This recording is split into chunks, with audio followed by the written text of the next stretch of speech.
Live from Bloomberg's world headquarters in New York, welcome to Bloomberg Crypto. I'm Sonali Basak here with Mike Regan today. Tim Stanovic is off. And Bitcoin trading, like stocks, is off to a muted start for the week.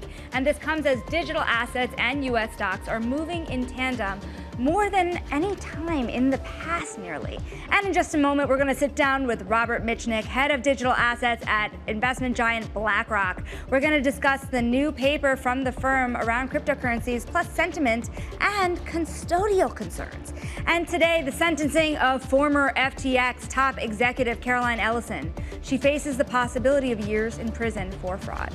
That's all ahead, but first let's get a snapshot here of the market. We have crypto now still lower on the day. We have Bitcoin down 0.2%, but still holding above that 63,000 level. Of course, we saw Bitcoin jump a little bit after the Fed had reduced interest rates by 50 basis points, but really holding at this line. We are also watching Ether. We're seeing more of a decline there. Of course, that is typical. When you watch Bitcoin, you tend to see more of a decline in other crypto assets, but Ether still down 1.7%. And we are also watching shares of MicroStrategy down 1.4%. It said it raised $1 billion through the sale of convertible senior notes to, of course, purchase more Bitcoin. Of course, MicroStrategy has been long a levered Bitcoin play. Another story we are watching is custody. This has been a hot topic for what has traditionally been a boring world, but Bank of New York Mellon is moving closer to rolling out custody service for the Bitcoin and Ether held by ETF clients. This is after a review enabled the company to avoid treating the assets as a balance sheet liability. And BlackRock has filed an amendment to its Bitcoin ETF that narrows the window for Bitcoin withdrawals for the ETF's custodian, which is Coinbase, to within 12 hours. And there are questions about this in the crypto community. People are wondering if this is an area of concern in the crypto space, but we're going to get the reality and the details from Bloomberg intelligence analyst, ETF analyst rather, James Seyfarth, who's been following this very, very closely. Can you explain what's going on here behind specifically here BlackRock's amended filing when you think about that 24-hour rule or 12-hour rule? Yeah, there's no way to know exactly what triggered this or why exactly this happened. I mean, Robbie, when you talk to him after this, I'd love to hear what he exactly has to say. But a lot of the times these changes in language and amended documents are just like, we're increasing scrutiny in this. We want to make sure we have this at all times, or just adding, another level of detail to what's already in the agreement. It might have been something that was already happening, but they're already doing things within 12 hours. They just want to make sure it's officially in writing. So there's no way exactly to know, but there's been a lot of rumors around like BlackRock not actually holding the Bitcoin, which I just think is complete conspiracy theory. They own the Bitcoin. But there's been a whole lot of concern around what's actually being held by these ETFs, and specifically around BlackRock, because BlackRock's the largest asset manager in the world, and they own the largest Bitcoin ETF now at over $20 billion in assets. Jim, another topic that comes up a lot when you talk about custody of Bitcoin with these ETFs is a lot of people really think that the issuers need multiple custodians. I'm curious how common that is in traditional assets. I guess not very. Is it, is this a new thing where ETF issuers are expected to have multiple custodians? I think it is. It's largely a new thing, right? I mean, you do have separate custodians for different types of assets in some ETFs. So if you're holding more than just equities, you might have a cash custodian and a separate custodian for equities or bonds, you name it, things like that. But it's not super common to have this. There have been talks of gold ETFs kind of doing this, holding in different vaults across the world. But for the most part, all of them hold them in one vault. Here, I think it makes a little more sense to diversify your custodian relationship, at least for some of these issuers. It could be like a marketing and selling point. Look, we don't have all of our Bitcoin stored at Coinbase. We store it at BitGo and Gemini and these other different issuer custodians. So I think, again, it could be a marketing point. And I also think it's a risk, right? Because Coinbase is the largest custodian of Bitcoin in the world, the largest custodian of Bitcoin held in ETFs, too. So it makes sense to be a little bit concerned about it. But I mean, Coinbase has been around for over 10 years now, I think 12 years almost. So they know what they're doing. BlackRock is a $10+ trillion asset manager. They're not going to risk their reputation on these types of things. They're crossing their T's, dotting their I's. Again, I understand why people say don't trust, verify. But if you're going to trust anyone, it kind of makes sense to understand that these guys are not going to be taking undue risks. James Seyfarth of Bloomberg Intelligence, of course, all over this ETF landscape, especially for crypto. We're going to now bring in BlackRock's head of digital assets, Robbie Mitchnick, who, of course, has been increasingly popular in the space, especially as these ETFs have been expanding. I'd love for you to address some of these concerns a little bit here to the extent that you can. Why is this kind of reliance on Coinbase changing, or at least the relationship changing at this point in time? And what does it say about the way custody is changing around the way ETFs are managed? Well, Sonali, good to see you. Mike, thanks for having me on. Frankly, nothing of significance has changed here. What we do constantly with Coinbase, just like all our other service providers, is there's a operational fine-tuning and optimization of models as you get into, we're now 8 months basically into these crypto ETFs. So this is really a normal course update as we refine things, and we've filed a handful of other amendments in the last 8 months. This one just happened to get some traction for some reason. Yeah, Robbie, another big story in the past week was that the NASDAQ received approval to list options on the iShares Bitcoin Trust. Talk to us a little bit about the significance of that. What more needs to be done for these options to start trading? And will there be any difference in sort of position sizes? Do you expect, limits on position sizes in these options? Yeah, well, that was a great milestone. Obviously, we were pleased to see it. There's a couple other milestones left on the process before these would actually be able to trade. But ultimately, we think it's positive. If and when we do see those launch for the ecosystem, for the ways that folks can trade and hedge risk in a more flexible way. Position size, TBD in terms of how that evolves over time. I want to widen the lens a little bit here, because one thing that's been really interesting, and BlackRock, of course, is out with a new report that really discusses the risk profile of Bitcoin and crypto assets. You have started to see, for example, Bitcoin really trade in line with other risk assets, like stocks. Is that a good or a bad thing at the end of the day? Well, I think what we've seen throughout its history is that it's varied, right? And so you've had kind of on a long-term basis, it's been pretty close to zero as an average correlation, but certainly there's been periods where it spiked, that correlation with equities has spiked, and there have been periods where it's actually gone negative. And when you look at it beside gold, actually, gold shows a lot of the same patterns, where you have these temporary periods where it spikes, but long-term close to zero. And I think that what's happened a little bit in the crypto industry has been a bit of an own goal, frankly, where some of the crypto research type publications and daily commentaries have taken the fact that Bitcoin, which is obviously a risky asset, and extrapolated that to say that therefore it is a risk-on asset and should trade like equities. And when you look at it fundamentally, the drivers of Bitcoin in the long term are very different from what's going to drive equities and other so-called risk assets. And in some cases, they may actually be inverted. Robbie, to shift gears a little bit to the Ether ETF, the iShares fund has attracted about $1 billion in assets, pretty impressive for a short period it's been around. But when you look at the whole complex of Ether ETFs, most of the flows are coming out of Grayscale and into the other funds. It doesn't seem on a net basis there's a ton of new money chasing Ether in ETF form. Do you have any sense of why that is? Does that have anything to do with the lack of a yield, the lack of a staking yield, or is it something else that is sort of making the inflows maybe not as impressive as people had hoped? Yeah, I think first off, the launch for ETHA, which is our iShares Ethereum Trust ETF, has been very strong, right? $1 billion in inflows, as you noted, in less than 2 months is a really good launch for an ETF. But certainly the investor narrative and clarity, particularly on the more institutional side, is a little less clear for a lot of our institutional clients for Ethereum today as it is for Bitcoin in sort of that digital gold global monetary alternative case. And so that may be something that evolves over time as we see the technology innovation potential of ETH grow. I guess, how hard is the sell when you think about the retail investor base that can get into this? If you're trying to tell them it's digital gold, yet the volatility is still so high, and many people don't understand exactly what it is at the end of the day. Is it something that will eventually be used as more payment methods moving forward across different parts of the world? Is it something that you hold and never sell, right? How do you then make that case to a generation of people who have not gotten into this asset? Sure. Well, when you think about Bitcoin, we think of it primarily as an emerging global monetary alternative, right? It is a scarce, global, decentralized, non-sovereign asset. And It is an asset which has no country-specific risk, has no traditional counterparty risk. So these are interesting properties when you think of it from an investment perspective, particularly in a world where there's growing concerns over money printing, currency debasement risks, political, fiscal, sustainability challenges in the U.S. or elsewhere. And so that resonates, frankly, with a lot of investors. It goes back to what we talked about earlier with the risk-on piece.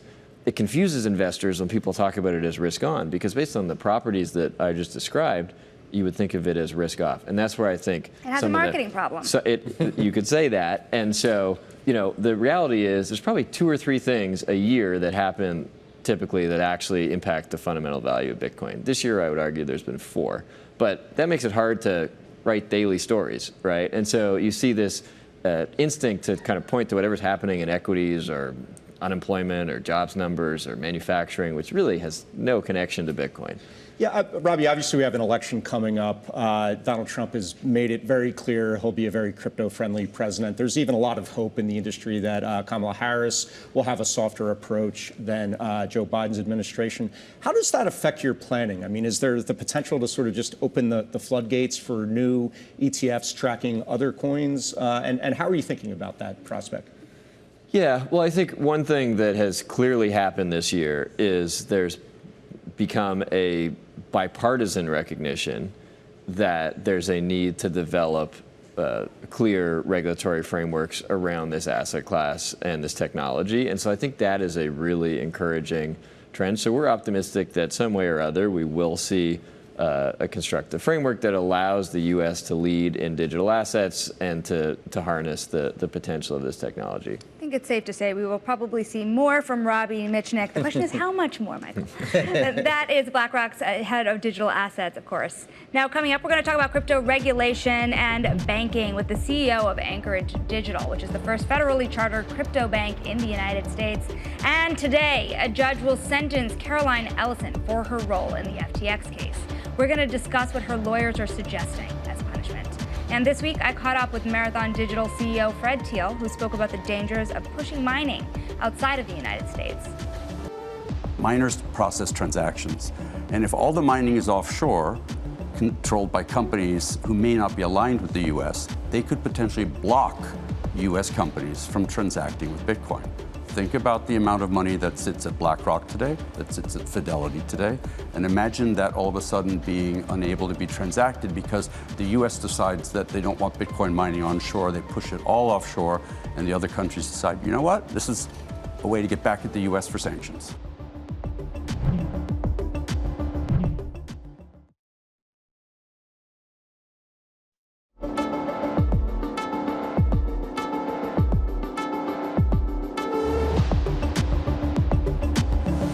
I believe that we are making progress, and I think it's going in the right direction. And I will make this prediction that in the next congressional session, there'll be positive legislation and great clarity on stablecoins, great clarity on what we're going to do in terms of a regulatory framework that's fair for the industry.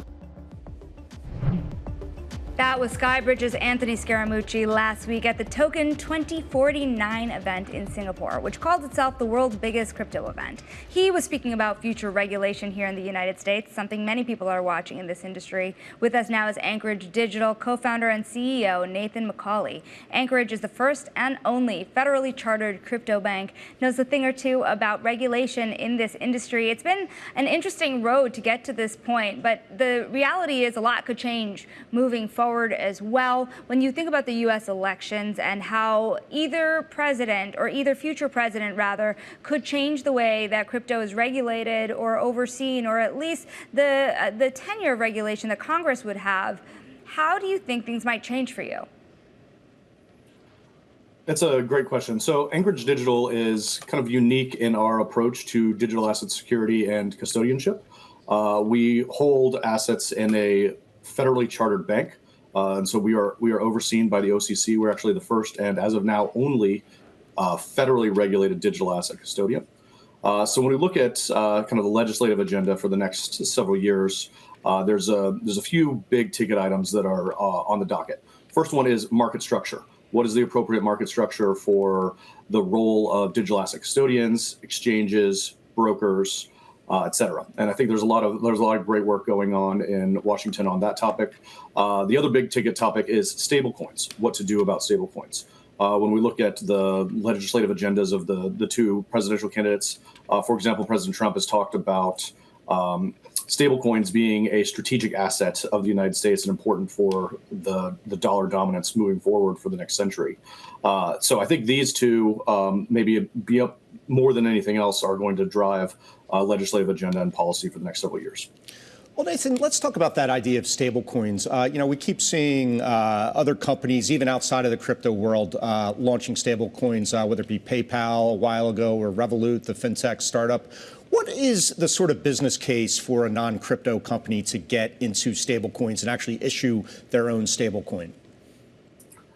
I think there's a lot of different use cases. Ultimately, what we're seeing with stablecoins is a utility of the dollar, a programmability of the dollar, and a instant settlement and finality of the dollar that really kind of takes the dollar as an asset of the United States, as a strategic asset of the United States, and makes it fundamentally more compelling, more interesting, and more maybe even internet native. And so once we see kind of the upgrade of the infrastructure here, where dollars are able to settle globally, settle instantly, and move at a velocity that we haven't been able to see with the current structure of the U.S. dollar banking system, we just see a lot of advantages to that. And I think that's what the fintech players and the other large players that are investing in these kinds of projects are looking at and seeing there's a real opportunity there. Nathan, where do you see stablecoin flows really going here? Because you mentioned regulation, of course, that is a critical factor here, but so are payments. And it's interesting to see more and more platforms facilitate stablecoin payments, almost peer-to-peer payments, that can happen at a pretty low cost, a really low cost. If you're doing it on Coinbase, the cost is zero in many cases. So what does that mean, especially as interest rates decline? You kind of have forces in both directions here for the way you see stablecoin flows headed. Yeah, it's a great question, and I think starting out, certainly the first set of use cases for stablecoins were those that are native to the crypto asset ecosystem. So either dollar settlement on exchanges, dollar settlement internationally, taking the same idea of the advantages we get about Bitcoin as a global asset and applying those concepts to the dollar. Over time, what we're seeing is that, say, fintechs integrating the stablecoins for payment use cases, like you talked about, end up being very compelling. And then over time, I think we see much of the developing world looking for a store of value. In many ways, the developing world historically has looked at something like Bitcoin as a store of value, where you can have kind of a hedge against local currency inflation. And it turns out the dollar is a great product for that too. And the accessibility of USD-denominated stablecoins is driving a lot of the use cases there. So truly, at this point, stablecoins are gearing up to be a global phenomenon. And this is why I think so many in Washington are looking at how do we make sure that we understand this area, put solid regulations in place, and really make this a safe global marketplace for usage of the US dollar. Nathan, the crypto market obviously got off to a really strong start this year, but in the last several months, at least, if you look at Bitcoin or Ether or any of the Bitcoins, really, it's really been a sideways market. We talked about the correlation between stocks and Bitcoin. I'm wondering if there's a correlation between Bitcoin prices and how often your phone's ringing from institutional clients. Does the interest sort of dry up in sideways markets like this, or is there still, enough business, enough growth for you even in a sideways market? So for Anchorage, the kinds of clients we serve are the large institutional investors of the world. Say the venture capital funds, the hedge funds, the sovereign wealth funds, the large asset managers, even increasingly the ETF issuers themselves, all hold assets within Anchorage and use us as their digital asset custodian. So the kinds of timelines that those kinds of investors are talking about don't care that, say, the first quarter was volatile and then the next 2 quarters may have been flat. They're taking a 5, 10, 20, 25-year time horizon and thinking about this as an asset class that will dramatically grow over time, and not necessarily concerned about, short-term, quarter-over-quarter behavior of the asset. That is Anchorage Digital co-founder and CEO Nathan McCauley. Must have you back soon to talk about this fast-growing world of custody, especially as those ETFs keep coming in hot. Now coming up, we're going to talk about Caroline Ellison. Her lawyers asked for no jail time after all of her cooperation in the FTX case. Remember, she was a critical witness, and cooperation would not have really helped out without her, or move this case forward without her. Today is sentencing day. We're going to talk about it next. This is Bloomberg.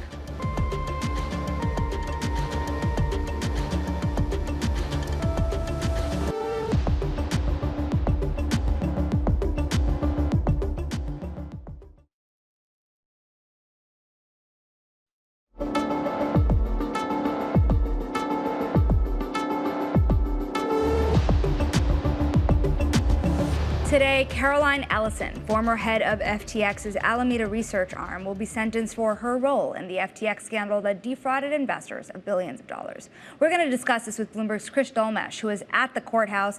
Talk to us about the expectations, Chris. Yeah, hi. The hearing begins at 3. It should last a couple hours. It may be more than an hour. But so we don't know if the judge is going to impose a custodial sentence in prison or not. She gave substantial cooperation to prosecutors. They cited that in their letter. They didn't ask for any specific sentence for her, basically just cited her cooperation, which they said was exemplary. And really, they said she took them through every aspect of the fraud and met with them, dozens of times, and really helped drive the prosecution. Chris, at the same time, as part of this agreement, she did plead guilty to several very serious charges. How common is it for someone in a high-profile case like this to plead guilty to multiple counts and still avoid jail time? It's pretty common. The government gives wide latitude to people when they decide to cooperate with them, depending on their level of cooperation. There were 3 cooperators in this case. And, they all pled guilty and testified in the trial. There was a 4th person, Ryan Salam, who pleaded guilty but didn't cooperate, didn't testify. So he got jail time. So it's pretty common that the government will cite with their cooperation in this. And in this case, they haven't asked for a specific sentence. And so they just say, she helped us a lot. So they leave it up to the judge, who has wide discretion. Bloomberg's Chris Dolmesh, we thank you so much for all your coverage, not just today, but throughout the course of this entire trial, for all the witnesses, frankly. That's all for Bloomberg Crypto. Join us again next week, same time, same place. This is Bloomberg.